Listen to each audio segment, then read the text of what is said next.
आज मेरो छुट्टीको दिन साथीहरू म यसो बाहिर घुम्न आएको अवस्थामा मलाई एउटा कथाको याद आयो।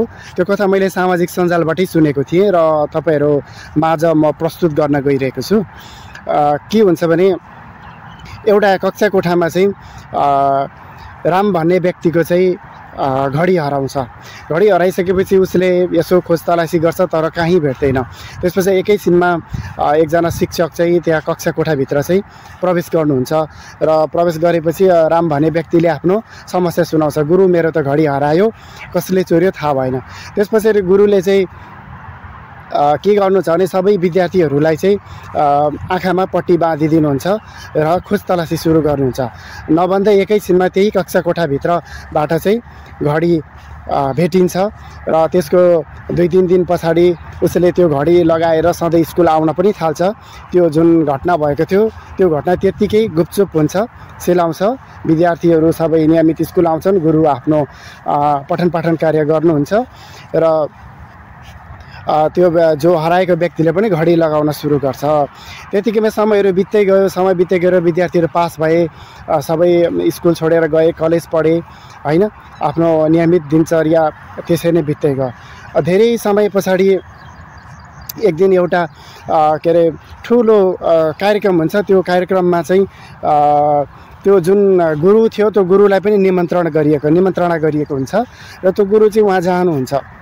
त्यो कार्यक्रममा जाँदाखेरि त्यो गुरुलाई त्यहाँ अत्यन्तै ठुलो सम्मान गरिन्छ। अनि त्यो सम्मान गरिन्छ, अनि किन सम्मान गरियो भनेर अनि गुरुले त्यहाँ सोध्नुहुन्छ।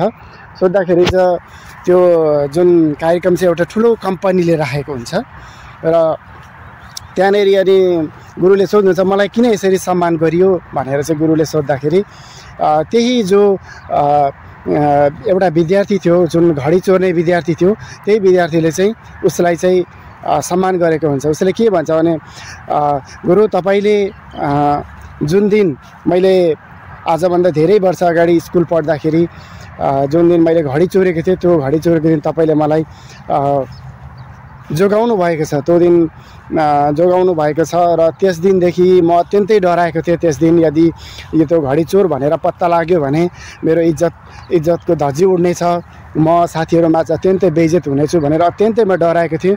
तर तपाईले त मलाई केही पनि गर्नु भएन र अत्यन्तै ठुलो मलाई गुण लगाउनु भएको छ। त्यस दिनदेखि यता म अब यस्ता गलत कामहरू कहिल्यै पनि गर्दिनँ र सुध्रिएर अत्यन्तै सफल व्यक्ति बन्छु भनेर म चाहिँ सङ्कल्प लिएको थिएँ। नभन्दै आज म यो कम्पनीको मालिक हुँ र मैले अत्यन्तै प्रगति गरेको छु र मैले दिन दुखी गरिबहरूको सेवा पनि गर्ने गरेको छु र त्यसको श्रेय भनेको तपाईलाई जान्छ। यदि तपाईले त्यो दिन मलाई चाहिँ गाली बेइज्जती गर्नुभएको थियो भने सायद ममा त्यही प्रवृत्ति बढेर जान्थ्यो होला। तर तपाईको कारणले गर्दा आज म चाहिँ अत्यन्तै सफल व्यक्ति बन्न सफल भएको छु। त्यसले तपाईलाई धेरै धेरै धन्यवादका साथ चाहिँ म तपाईलाई अत्यन्तै सम्मान गर्छु भनेर चाहिँ उहाँले चाहिँ त्यस विद्यार्थीले चाहिँ भन्छ।